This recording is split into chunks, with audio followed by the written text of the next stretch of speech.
Mesdames, Messieurs, bonjour et bienvenue dans cette édition. À la une de ce 13h, le président de la République, Patrice Talon, est actuellement à Sochi, où il prend part au premier sommet Russie-Afrique pour la paix, la sécurité et le développement. Ce sommet, qui se tient du 23 au 24 octobre 2019, permettra sans doute de renforcer la coopération entre l'État russe et les pays africains. Ouverture ce jeudi 24 octobre 2019 d'une table ronde sur les problématiques de gestion de l'éclairage public au Bénin. L'initiative émane du ministère de l'Énergie et vise à réfléchir pour trouver des solutions idoines pouvant faire face aux problèmes dont est confronté l'éclairage au Bénin. La cérémonie d'ouverture a lieu à l'Infosec de Cotonou. Et puis, les membres du Lions Club étaient ce mercredi 23 octobre 2019 dans les locaux de l'Institut national régional médico-sanitaire. Ils y étaient pour sensibiliser les étudiants de cet institut sur le cancer de l'enfant. Une action qui vient répondre aux ambitions prévues pour cette année. Voilà pour le sommet, mesdames, messieurs, restez avec nous. Le développement, c'est tout de suite.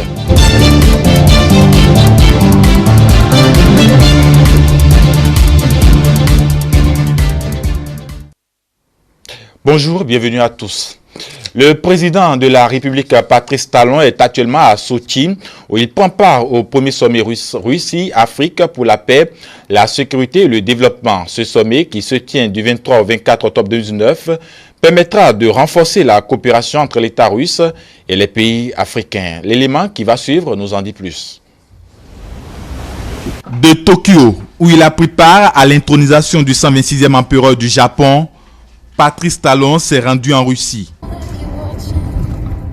Le chef de l'État a été chaleureusement accueilli à sa descente d'avion à l'aéroport de Sochi.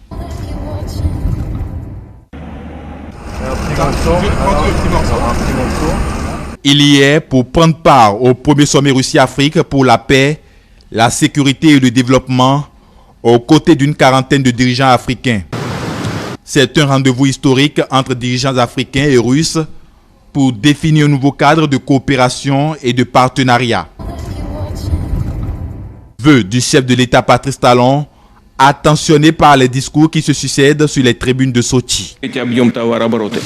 Ce sommet marque la volonté de Vladimir Poutine et de son pays de consolider sa position sur le continent face à la concurrence européenne et surtout chinoise. Ces assises qui prennent fin ce jour déboucheront à coup sûr sur une coopération réciproquement gagnante pour chaque partie.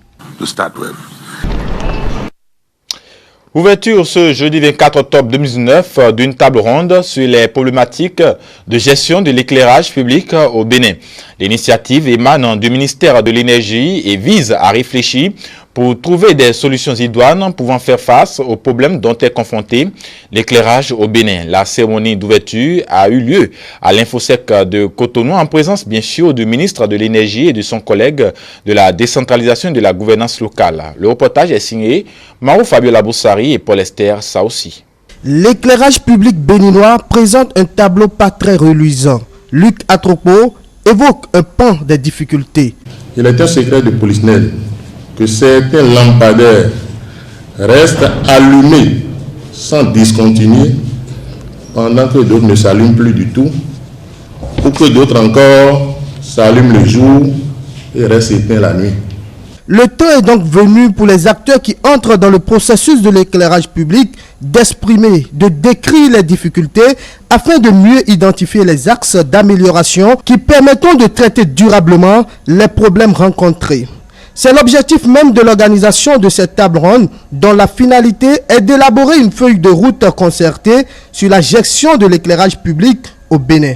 Nous nous retrouvons donc aujourd'hui comme convenu pour mener des réflexions profondes et rechercher des solutions durables à cette situation ô combien inconfortable et sensible pour nos populations et qui ne nous honore guère. L'organisation de la présente table ronde avec l'Association nationale des communes du Bénin doit permettre une évolution significative et contribuer in fine à la mise en place d'un mécanisme adéquat en gestion durable et efficace de l'éclairage public dans notre pays au bénéfice de nos concitoyens. Il nous faudra, au cours de la rencontre de ce jour, mieux cerner les problèmes qui se posent, mieux les nommer, mieux les apprécier pour y remédier efficacement et durablement à la satisfaction donc de tous les acteurs, de toutes les parties prenantes. Les communes du Bénin ont compris l'enjeu de la rencontre et pensent travailler pour que les assises soient productives. C'est parce que la NCB croit fortement à ce processus qu'elle n'a ménagé aucun effort pour participer activement à la préparation de cette table ronde et s'engage d'ailleurs à contribuer aux réflexions futures qui permettront à nos dirigeants à divers niveaux de prendre des actes législatifs, réglementaires ou administratifs en vue d'une meilleure gestion de l'éclairage public au Bénin. Je voudrais vous rassurer de la disponibilité du ministère de la décentralisation et de la gouvernance locale à jouer pleinement sa participation afin que les recommandations qui seront issues de cette table ronde et validées par le gouvernement soient effectivement mises en œuvre pour le bonheur de nos populations. Je reste par ailleurs convaincu que tous les autres acteurs impliqués dans la gestion de l'éclairage public conjugueront leurs efforts pour la mise en œuvre des recommandations de cette table ronde. La rencontre prendra fin dans la soirée de ce jeudi 24 octobre 2019.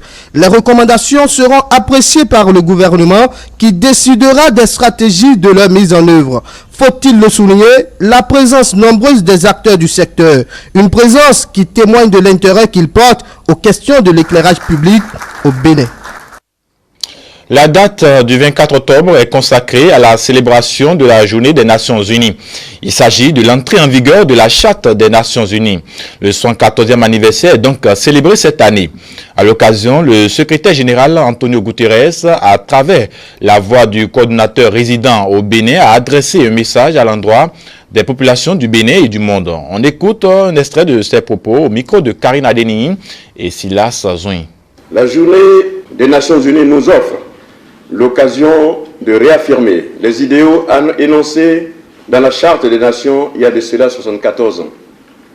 En cette époque de tumulte généralisé, la Charte reste notre point de repère et l'organisation reste déterminée à s'attaquer envers et contre tout aux véritables problèmes auxquels les peuples sont vraiment confrontés. Nous œuvrons en faveur d'une mondialisation équitable et d'une action climatique ambitieuse. Nous agissons en faveur des droits de la personne et de l'égalité des sexes et nous nous opposons à la haine, quelle que soit la forme qu'elle prend. Nous nous efforçons de maintenir la paix et nous portons secours à des millions de personnes prises au piège des conflits armés. L'Organisation des Nations Unies a placé la capacité d'évolution et le respect du principe de responsabilité au cœur de l'action qu'elle mène pour mieux venir en aide aux différents pays.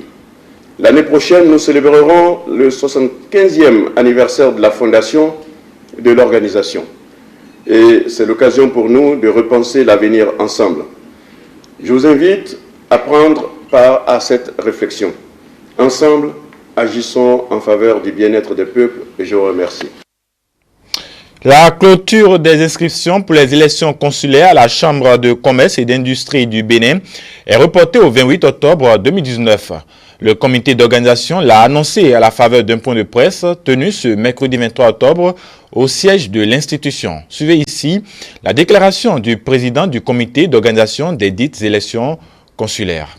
Dans le cadre des élections consulaires du 18 décembre 2019, le comité d'organisation des élections porte à la connaissance des opérateurs économiques que les opérations d'inscription sur la liste électorale sur toute l'étendue du territoire national qui ont débuté le lundi 14 octobre 2019 sont prorogées jusqu'au lundi 28 octobre 2019. Les sites de la Chambre de commerce et d'industrie du Bénin, à Cotonou et dans toutes les régions économiques, Abomey-Calavi, Porto Novo, Lokossa, Abomey, Dassa, Parakou, Kandi, Natitengu, de même que les préfectures de Pobé, de Djougou et d'Aplaoué ont été retenues pour abriter les équipes de la Sénat en charge de cette opération.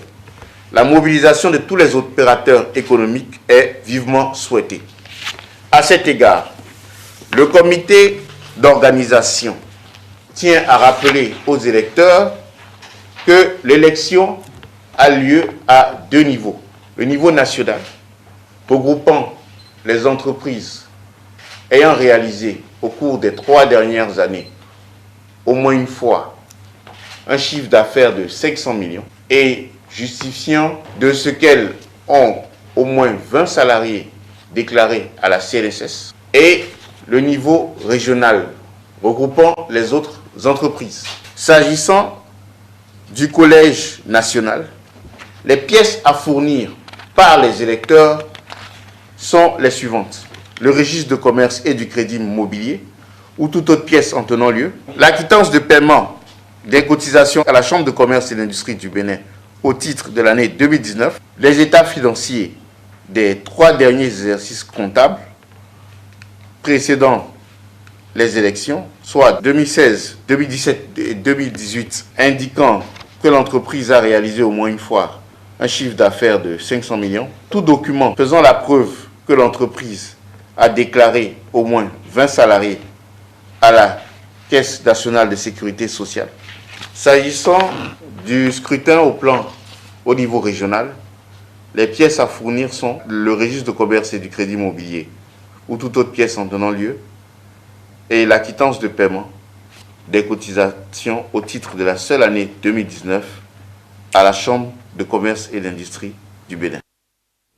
Autre élément dans cette édition, conformément aux dispositions de la loi numéro 2018-31 du 9 octobre 2018, portant code électoral en République du Bénin, le Conseil d'orientation et de supervision de la liste électorale permanente informatisée, COSLEPI, se charge chaque année de l'actualisation du fichier électoral.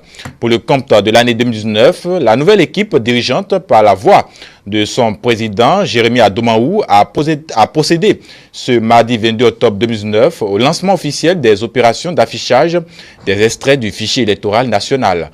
On l'écoute au micro de Elie Adiran.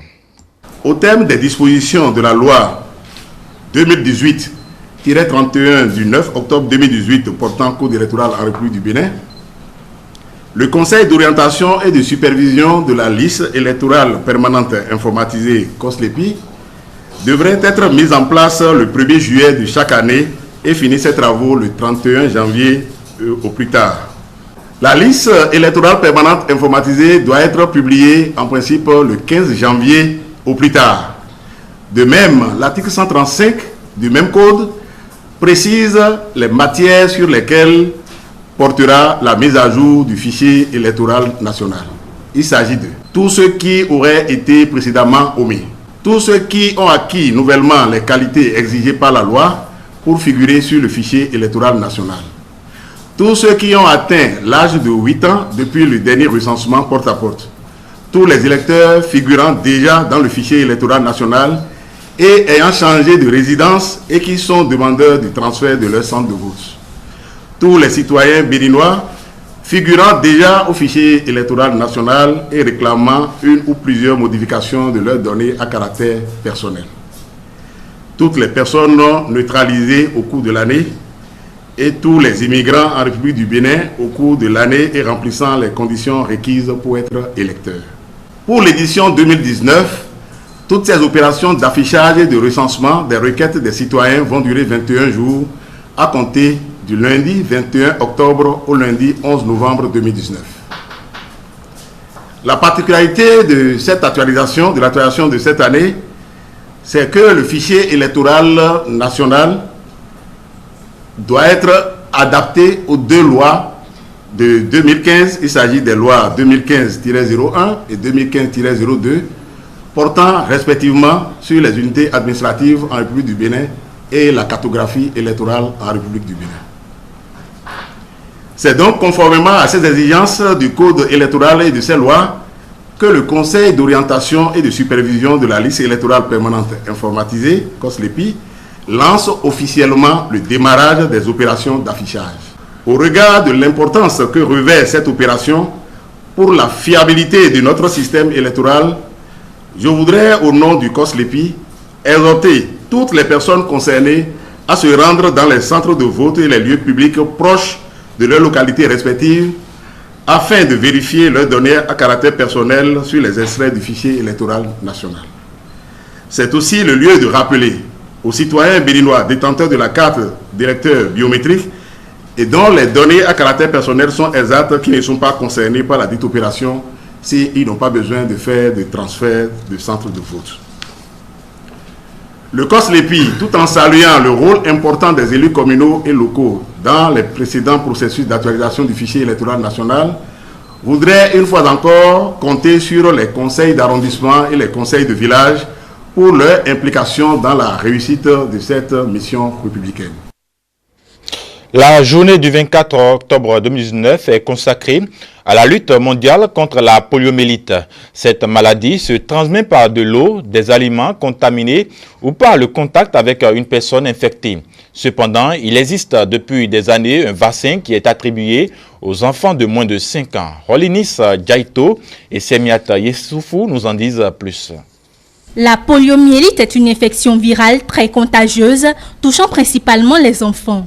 Selon l'Organisation mondiale de la santé, en 1990, cette maladie touchait de milliers de personnes dans le monde. C'est une maladie très grave, invalidante, et qui se manifeste par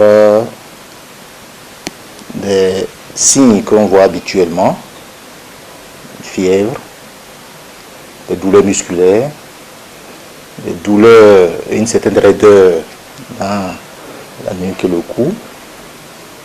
Mais le signe qui est le plus évocateur donc, de cette maladie, c'est la paralysie, qui peut survenir en l'espace de 24 heures dès que l'on est contaminé par ce virus. Dans la réalité, c'est que on peut être affecté et donc contaminé par ce germe sans même s'en apercevoir. Depuis 25 ans, des actions mondiales ont été lancées contre la poliomyélite.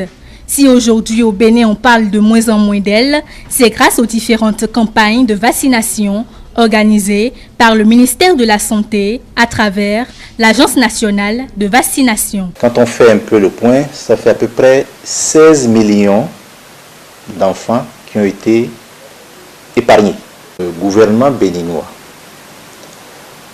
avec l'appui des partenaires, achète des vaccins qui sont très chers et utilise donc ces vaccins pour vacciner gratuitement tous les enfants de 0 à 1 an. À 6 semaines, 10 semaines et 14 semaines. Donc ça fait 3 doses qu'il faut donner parce que lorsque l'enfant reçoit les 3 doses, effectivement, il est protégé à 100%. D'où l'intérêt donc de prévenir cette maladie parce qu'il n'y a pas de traitement une fois que vous êtes affecté. Il n'existe curieusement pas de traitement pour guérir de la poliomyélite. Malgré la disponibilité du vaccin préventif, 3 pays constituent encore des foyers de résistance. Il s'agit du Pakistan, de l'Afghanistan et du Nigeria. Les membres du district 403-4 du Lions Club étaient ce mercredi 23 octobre 2019 dans les locaux de l'Institut national médico-sanitaire de Cotonou. Ils y étaient pour sensibiliser les étudiants de cet institut sur le cancer de l'enfant, une action qui vient répondre aux ambitions prévues pour cette année 2019. Mahou Fabiola Boussari et Jean-Marie Kedolou. Ils sont plus d'une centaine d'étudiants de l'Institut national médico-sanitaire à assister à cette séance d'information sur le cancer de l'enfant. Pendant au moins une trentaine de minutes, le communicateur Gilles Boyon a expliqué ce qu'est le cancer de l'enfant, les symptômes et les facteurs de risque. Les facteurs de risque ne veulent pas dire des causes. Les facteurs de risque, nous allons les classer en deux, des facteurs de risque qui sont liés à l'environnement et des facteurs de risque génétiques. Parmi les facteurs de risque liés à l'environnement, nous avons les radiations ionisantes, c'est-à-dire une mère qui, au cours de sa grossesse, se fait irradier plusieurs fois, porte à son enfant le risque de développer à la naissance, par exemple, une leucémie.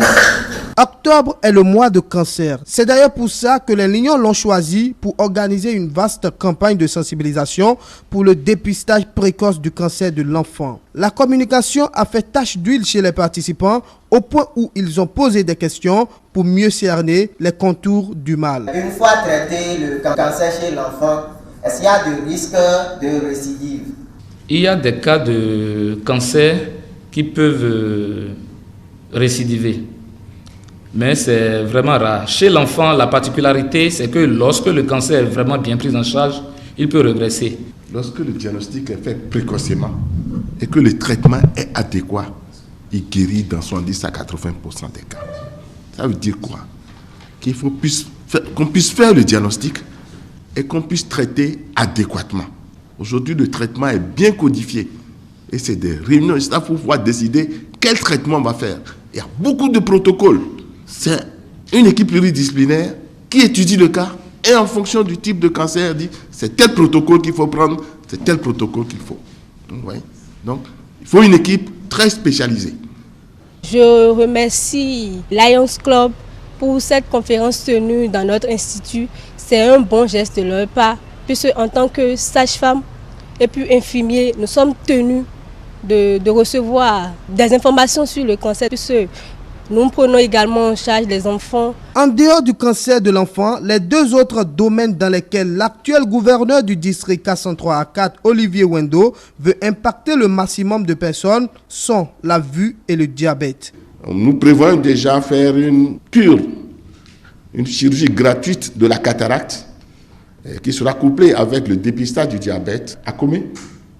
Donc, tous ceux qui souffrent de cataracte viendront se faire opérer gratuitement à Comé. Le même camp de chirurgie gratuite va être organisé à Kandi en décembre 2019. D'un cancer à un autre, le cancer des seins est une maladie qui devient de nos jours très fréquente chez les femmes. Les causes de ce mal et le traitement sont parfois méconnus par celles qui en souffrent. Et c'est justement pour corriger le tir que le mois d'octobre est consacré à la sensibilisation au dépistage du cancer de sein. L'élément de réponse dans ce reportage de Sandra Kafadei et de Semiat Yessoufou, présenté par Karina Deni. Nous sommes au mois d'octobre, un mois encore appelé Octobre Rose. Il est en effet consacré à la sensibilisation sur le cancer de sein. Ceci en raison de la forte prévalence de cette maladie ces dernières années. Quoique mal connue par les femmes, cette maladie fait beaucoup de ravages. Le cancer du sein est aujourd'hui un problème de santé publique. Vous voyez, que ce soit l'homme et la femme, nous avons tous des seins. Mais le sein est beaucoup plus développé chez la femme.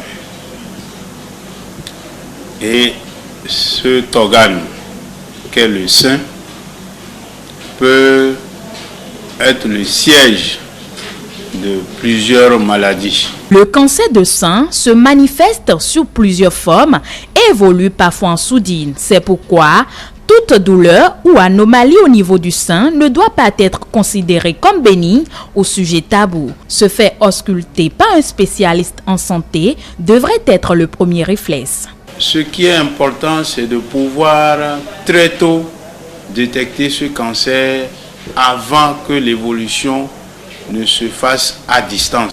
Il y a des signes qui peuvent alerter, qui peuvent attirer l'attention. Parmi ces signes, il y a l'apparition d'une boule, donc une tuméfaction anormale dans le sein. Et pour ce faire, on demande aux femmes de se palper, de se toucher le sein régulièrement, chaque mois, devant un miroir. Ça s'appelle autopalpation.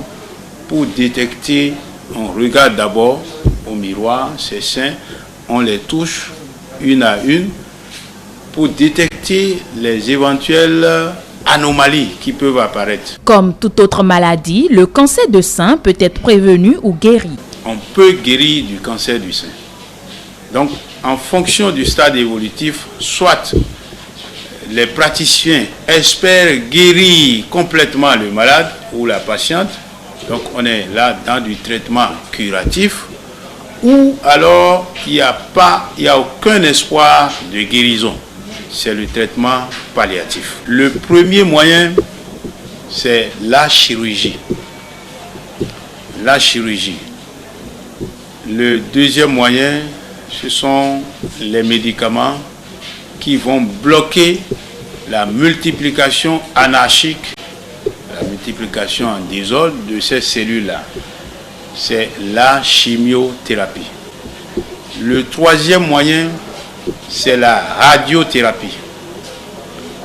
On envoie des rayons X au niveau du sein pour détruire ces cellules cancéreuses.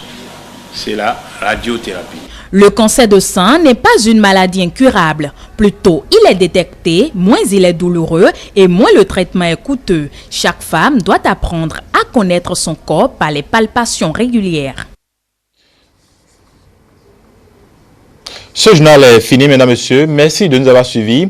Retrouvez dans ce même studio à 19h45 Bounel Adé aussi pour le JT Soir. Quant à moi, je vous retrouve demain dès qu'il sonnera 13h. D'ici là, portez-vous bien.